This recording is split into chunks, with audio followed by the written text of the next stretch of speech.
En México, como en todo país democrático, el Poder Judicial es una pieza fundamental para hacer valer la Constitución y vigilar el cumplimiento de las leyes. Este poder está conformado por diversos cuerpos tribunales. La Suprema Corte de Justicia de la Nación es la máxima instancia para la toma de decisiones, ocupándose de asuntos de máxima seguridad, de interés nacional o de funcionamiento público. También se encuentran el Consejo de la Judicatura Federal y distintos plenos, tribunales y juzgados distribuidos en todo el país, encargados de resolver conflictos regionales. Los jueces, ministros y abogados que conforman este poder tienen la responsabilidad de resolver los diferentes asuntos jurídicos que se presenten para garantizar a las personas una impartición de justicia oportuna y de calidad. Actualmente, la controversial reforma al Poder Judicial propuesta por el presidente Andrés Manuel López Obrador ha dividido opiniones. Quédate en Trending porque nos acompaña Leslie Jiménez Ursúa, coordinadora de proyectos de la organización Impunidad Cero MX, quien nos hablará del impacto del Poder Judicial y la reforma a este organismo de nuestro país. Este 4 de septiembre, con 359 votos a favor y 135 en contra, se aprobó en lo general el dictamen de reforma al Poder Judicial. Una reforma que ha sido bastante polémica en redes sociales. Beto, les doy la bienvenida y también a quienes ya nos acompañan en redes sociales para recordarles que nos dejen todas sus dudas y comentarios porque los retomaremos a lo largo de esta emisión. Entonces, esta reforma ha sido bastante polémica. Hemos visto gente que está completamente a favor, en contra y quienes no entendemos nada de lo que está pasando, que justamente ese es el texto de nuestro programa de hoy, Beto, conocer cuáles son los puntos que componen esta reforma, qué representa para la ciudadanía en general y por supuesto también para nosotros los jóvenes. ¿Cómo estás? Hola René, estoy muy bien. Les, bienvenida, qué gusto que puedas estar aquí con nosotros, porque sí, como dice Ren, pues bueno, terminar de aclarar esos puntos, ¿no? O sea, lo acaba de mencionar, hace unas horas se aprobó y entonces justamente nos remontamos a nuestra educación en la primaria, ¿no? O sea, nos enseñan la división de poderes, el poder judicial, el encargado de vigilar y que se apliquen las leyes, pero entonces, ¿qué es lo que está pasando? O sea, regresemos al cuadrado 1, Les, con tu expertise.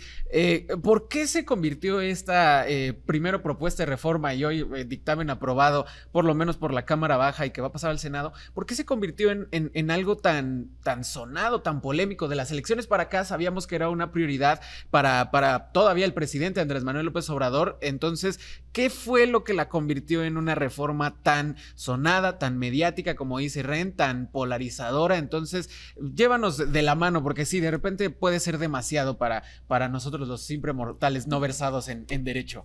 Pues antes que nada, muchísimas gracias por la invitación. Y bueno, aquí me importaría justamente retomar este aspecto de por qué se volvió tan polémica. No es tanto el aspecto de la elección popular o la democratización de los operadores, sino precisamente cómo se está planteando esto. Hay demasiadas opiniones respecto a que las personas, cómo elegimos en votaciones y demás.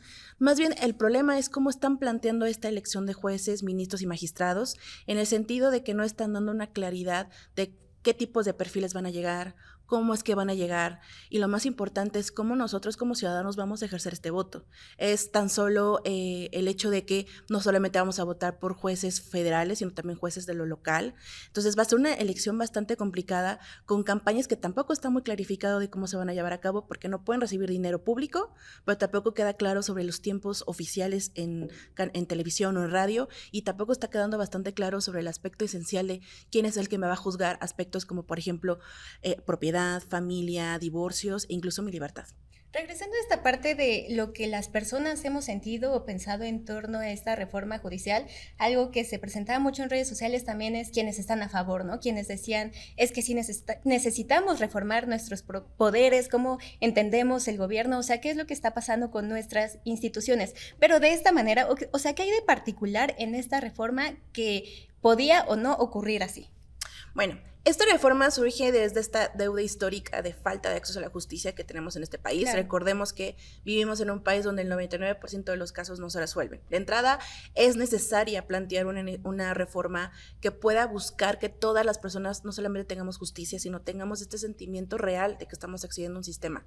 Por tanto, este sistema en materia penal, por ejemplo, se integra no solamente de jueces, ministros o magistrados, sino que se integra en una cadenita, como si fuese una cadenita de puede hacer cositas durante todo un trayecto. Inicia con un policía, inicia con un ministerio público y así se va pasando la bolita. En ese sentido, esta reforma no está contemplando los primeros autores que van a compartir o que van a estar en esta cadenita de favores o de actividad, si lo quieren llamar de esta manera. Por esa razón, esta reforma queda como hasta cierto punto incompleta y si bien es cierto, estos comentarios de a favor vienen desde este lugar de democratización, de transparencia, de una necesidad urgente de justicia, de sí señalar ciertos privilegios que tienen cierto tipo de instituciones, se queda incompleta porque no toma en consideración, pues evidentemente, temas de investigación o incluso la precarización de servidores públicos que se vio, por ejemplo, en fiscalías o policías. Algo que justamente platicábamos en la preparación de este programa es de que, bueno, ya nos diste también los elementos de entrada, ¿no? ¿Qué es lo que lo convirtió tan polarizador el asunto?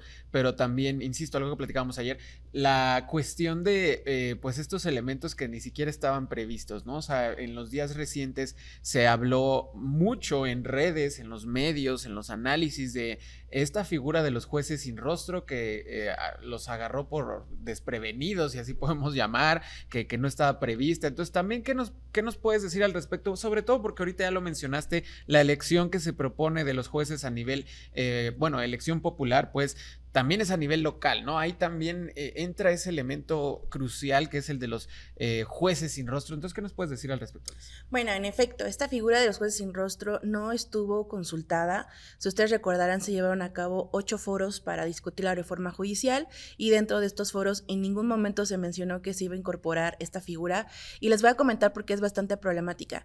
Porque dentro del sistema de justicia penal existe esta obligación por parte del juzgador de estar en las audiencias.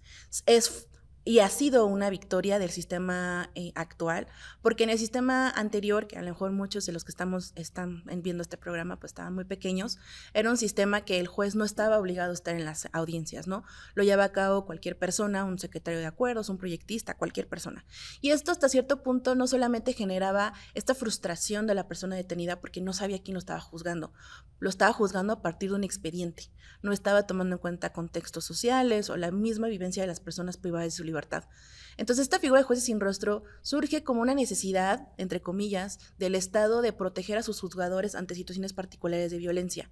Sin embargo, esta figura se ha ido transformando para ser utilizada a esta mirada de no saber quién te está juzgando, limitando tu derecho a la defensa, tu acceso a la justicia, no solamente para las personas detenidas, sino también para las víctimas, porque no sabes a quién recurrir.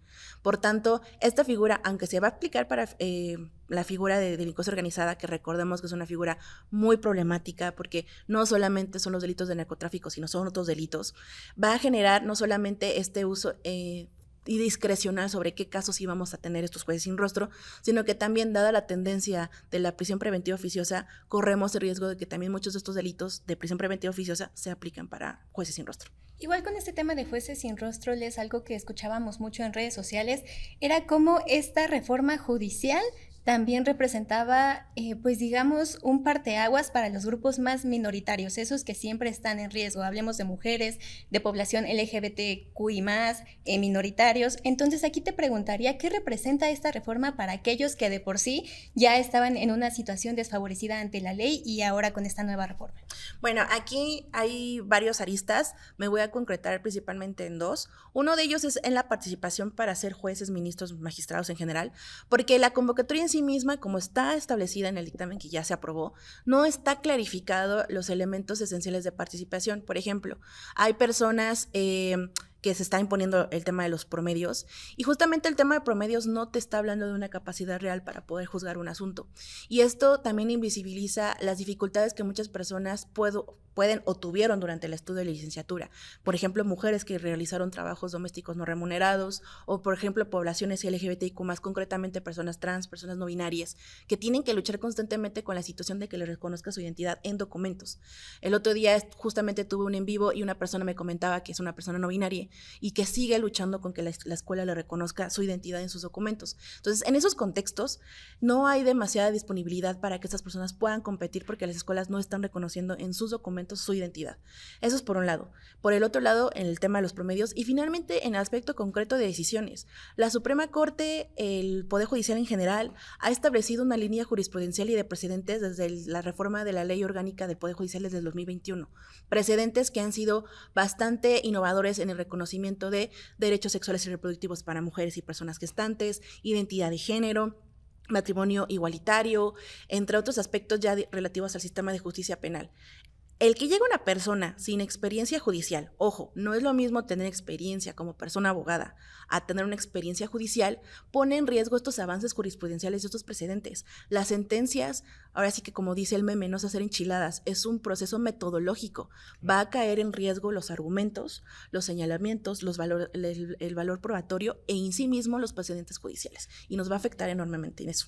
Antes de ir a una pausa, Ren, pues justo quería yo también resaltar algo que nos platicaste ayer, que de entrada somos un país con muchas leyes, tú nos dijiste eso, o sea, somos un país con demasiadas leyes, estamos abrumados en ese periodo, no en ese periodo, en ese sector jurídico, y pues esta reforma con estos cambios parece que nos abruma un poco más, pero pues bueno, ya vamos a hablar ahorita en la segunda parte, ¿no, Ren? De también las implicaciones que está teniendo, no solo a nivel nacional, sino internacional. Y sobre todo, Beto, Les, ¿qué es lo que puede representar para nosotros como población? Lo vamos a ver reflejado en nuestro día a día. ¿Va a cambiar en algo la relación que mantengamos o no con un policía, ¿cómo se dice? Policía de tránsito, con cualquier policía que nos encontremos en nuestro día a día? De todo eso vamos a hablar a regresar de la siguiente pausa.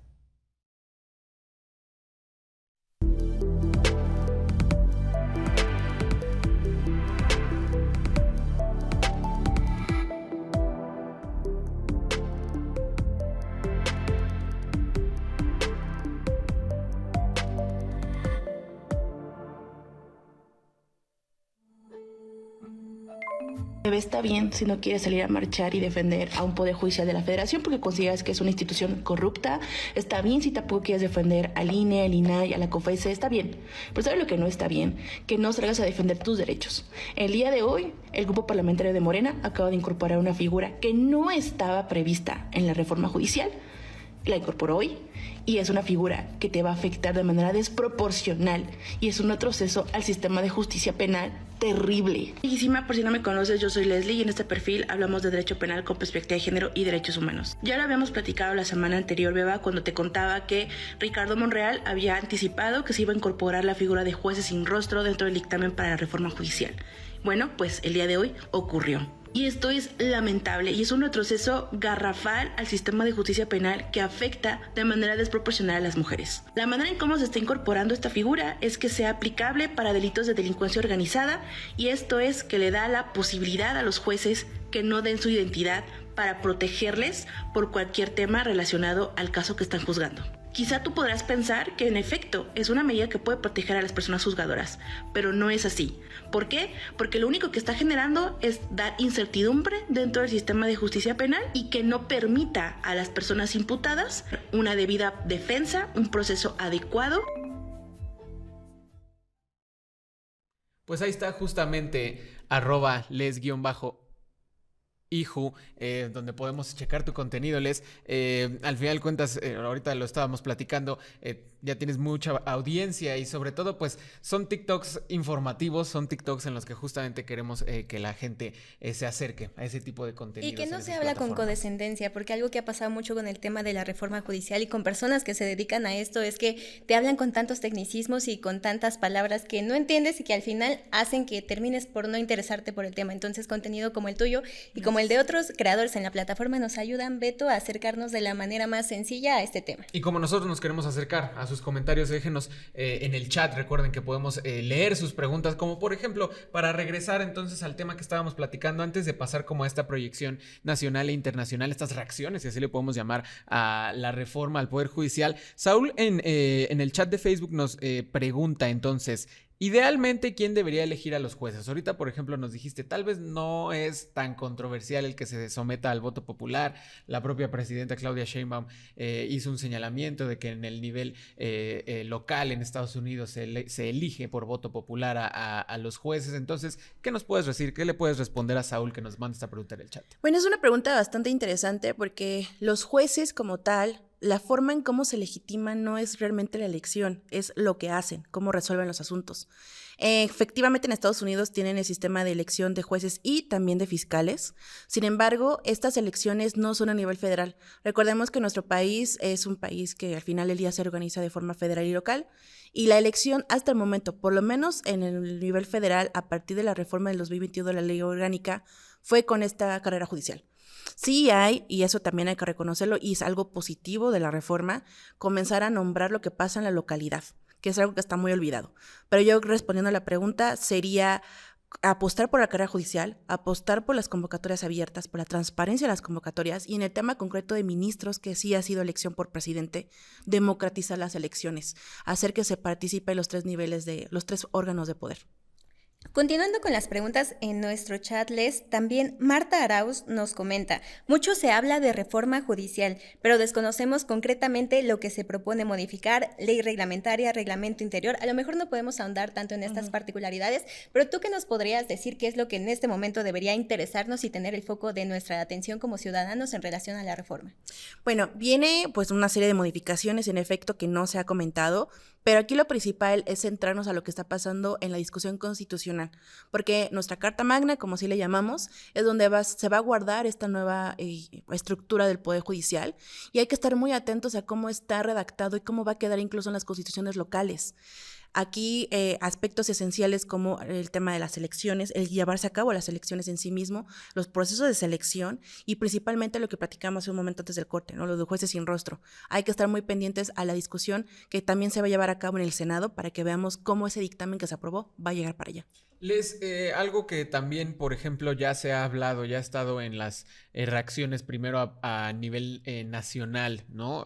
Lo hablábamos desde el principio, al presidente Andrés Manuel López Obrador le interesaba mucho que esta reforma pasara, caminara antes de que él entregara el gobierno a Claudia Sheinbaum el 1 de octubre, y es el caso, ¿no? Inclusive la todavía presidenta electa Claudia Sheinbaum llegó a dar declaraciones públicas diciendo, lo vamos a tomar con más calma, no queremos que se acelere tanto el asunto. O sea, ¿qué implicaciones tiene esta reforma en el contexto de que tenemos un cambio de presidente a presidenta? Es una continuidad de partido, pero pues inclusive ahí se siente como una cierta, como un sentir distinto entre el presidente saliente y la presidenta entrante.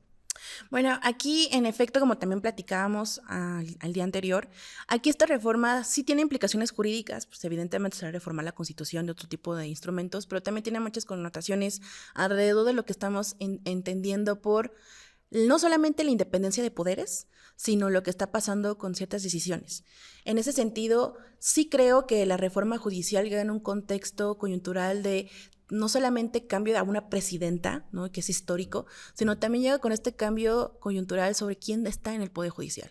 Por primera vez tuvimos una mujer, ministra presidenta, que llegó después de tantos años de tener hombres presidentes, estos procesos de inclusión de mujeres, y ha sido bastante también problemático el hecho de que se vea esta lectura de su gestión de manera tan negativa. Entonces creo que estamos ante un contexto de tiempo de mujeres, sí, pero que a lo mejor se ha dejado un poco de lado ante todas estas cuestiones sobre estas independencias de poderes. Natalia nos comenta: ¿qué le diría la especialista a las personas que apoyan al partido actualmente con mayoría y por añadidura a la reforma al Poder Judicial? ¿Apoyar a un partido implica dar apoyo a todo lo que propone o es posible discernir en algo sin apartarse de su simpatía? Esta pregunta me parece muy interesante porque tuve la oportunidad de participar en el último foro de los diálogos de la reforma judicial, que precisamente era referente a la Procuración de Justicia, y la verdad es que sí fue un poco lamentable saber que la postura sí viene en un sentido de no contemplar estos actores, ¿no? Platicábamos de que la reforma judicial viene a hacer estos cambios estructurales del Poder Judicial, pero dejando muy de lado aspectos importantes de justicia, y que creo que vamos a andar más adelante, pero que estas expectativas que se están formando a partir de estas decisiones pues de la Cámara y de la bancada no están respondiendo a esto, y me parecería importante no dejar el reiterarles esto, ¿no? De que sí queremos justicia, pero no queremos una justicia pues limitada. Es algo que platicábamos ayer, tal vez si era necesaria, lo platicamos ahorita en la primera parte, ¿no? O sea, tal vez si era necesaria plantear una reforma al Poder Judicial. Vivimos en un país donde impera la impunidad, pero pues definitivamente, de acuerdo a muchas opiniones, como tomado otro camino, ¿no? Uno de esos caminos, pues ya fue también la reacción internacional, ¿no? O sea, primero fue pues la carta del embajador Ken Salazar del gobierno de Estados Unidos en México. Nuestro presidente Andrés Manuel López Obrador responde diciendo que se romperían relaciones diplomáticas con Estados Unidos. Inclusive el gobierno de Xi Jinping en China llegó a tener una postura diciendo que Estados Unidos no tiene que meterse. O sea, ya creció, ya salió inclusive de nuestras fronteras esta polémica judicial, polémica reforma judicial. Entonces, sobre eso, pues, ¿qué nos puedes decir también tú? O sea, no deja de ser geopolítico el asunto, no deja de ser simplemente intereses de naciones que tenemos relaciones comerciales, o ¿qué nos puedes decir al respecto? Porque sí, insisto, pues se salió ya también de la cuestión de nuestras fronteras. Aquí es muy interesante porque precisamente se ha visto desde esta mirada comercial por el TEMEC, pero también recordemos que nuestro Estado mexicano, a partir de la reforma de derechos humanos, no solamente se reconoce lo que señala la Constitución, sino también estos aspectos convencionales, ¿no? En materia de derechos humanos. Por tanto, aunque pensemos que el TEMEC no tenga nada que ver con derechos humanos, sí tiene un apartado sobre, por ejemplo, derechos laborales o aspectos de desarrollo de instituciones gubernamentales. Por tanto, sí puede verse un poco polémica llamémosle señalamiento del gobierno norteamericano, incluso también me parece que canadiense. Sin embargo, no dejemos de lado que nuestro país tiene esta reforma, esta apertura convencional, y también otros actores que se sumaron a esta preocupación fue justamente el Sistema Interamericano de Derechos Humanos, que en reiteradas ocasiones ha señalado que hay una gran vulneración a la independencia judicial y que por ende también existe una vulneración de que se lleva a cabo y se aplica de manera adecuada la jurisprudencia interamericana. Ya revisamos algunos de los puntos que conformarán esta reforma judicial, tu opinión como experta, pero también nos gustaría escuchar tal vez un poco esta parte de por qué a la población debería interesarnos este tema, más allá de si se polariza, si están completamente a favor o en contra, quienes estamos completamente perdidos, ¿por qué deberíamos acercarnos a espacios como el que tienes tú, otros creadores, para tratar de meternos de alguna forma en este tema que al final, cómo se verá reflejado en nuestras vidas? Esto es bien importante porque hay que entender que la justicia no es general, hay diferentes tipos de justicia y la más cercana que tenemos es la justicia cotidiana.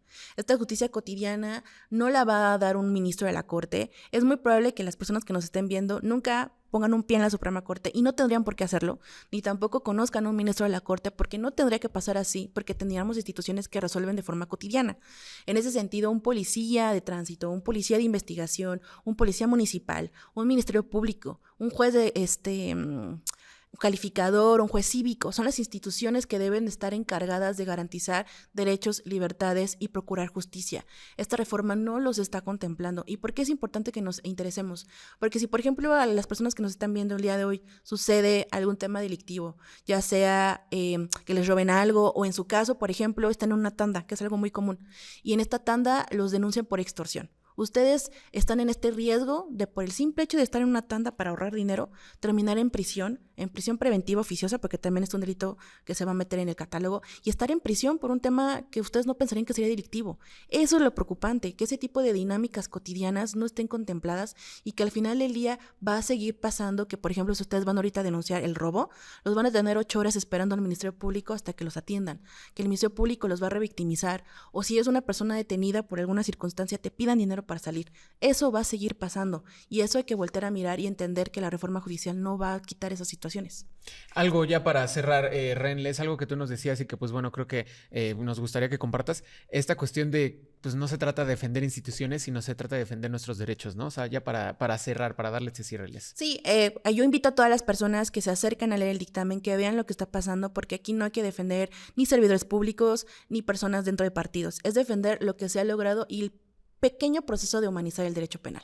Y no dejar de informarnos, Les, Beto, ya lo mencionábamos y lo voy a seguir repitiendo, de pronto hay personas que lo hacen muy condescendiente, ¿no? Veíamos de pronto entrevistas en la marcha y era gente de, es que nos informan y por eso tenemos el partido que tenemos, y es como de, es que no es un tema ya de partido, es de un tema de la política de nuestro país, y seguir informándonos, Beto, Les, es igual de importante porque esto no se ha terminado, es así la punta de todo un iceberg que nos queda para seguir el camino de esta reforma judicial. Leslie, llegamos al final de nuestra entrevista, te agradecemos mucho que hayas podido participar con nosotros. Como dice Ren, o sea, apenas vamos a empezar igual y nosotros tenemos 3 de estos en trendings en lo que sigue del año, entonces pues te agradecemos mucho que hayas podido platicarnos para darnos un poco de ese panorama más claro de qué hay que entender de hoy, un momento tan importante como fue la aprobación del dictamen en la Cámara de Diputados. Te agradecemos mucho, Leslie. Muchísimas gracias por la invitación. A ti, Les. Y nosotros llegamos al final de nuestro programa, pero recuerden que nos vemos todos los miércoles a las 10 de la mañana por Facebook Live para que nos compartan todas sus dudas y comentarios, porque los abordaremos todos a lo largo de nuestra emisión. Y por supuesto también nos vemos los miércoles a las 20:30 horas por el 20.1, la señal de TV UNAM. Particularmente hoy los invitamos a visitar nuestras redes sociales porque tendremos ahí una dinámica relacionada con nuestra universidad. Les, Beto, un gusto, nos vemos muy pronto. Nos vemos, gracias a todos. Bye.